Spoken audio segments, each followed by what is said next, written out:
So I think there's lots of ways that clinicians can begin to cultivate their own moral resilience. I think one very important area is reorienting to why you're doing the work that you're doing in the first place. I think we lose track of that in the midst of all the complexity and the pressure that people experience. And I think that that is a very important reorientation to connect us to why we're doing the work and our values.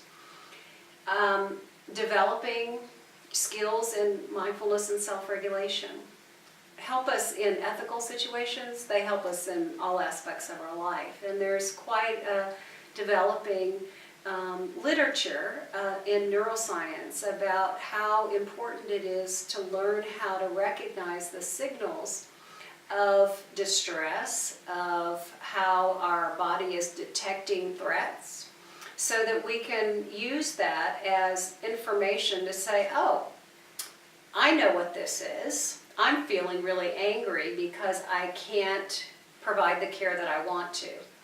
Then there's the opportunity to say, can I shift that? Is there another way for me to respond to this?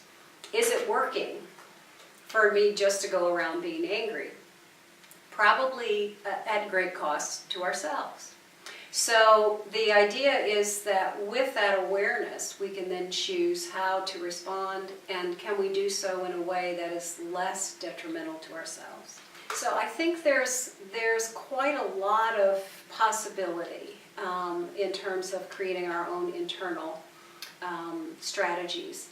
And at the same time,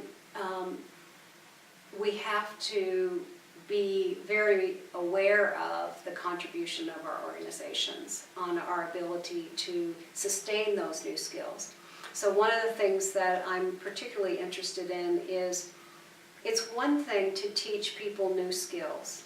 If you put them back in the exact same toxic environment, those skills will very quickly dissipate. So if organizations are really committed to creating the kind of environment for clinicians to thrive in, there has to be the concurrent attention to how do we create the culture and the environment that helps them sustain those skills. Otherwise, it's kind of putting a Band-Aid on a gaping wound. And I think that has not worked.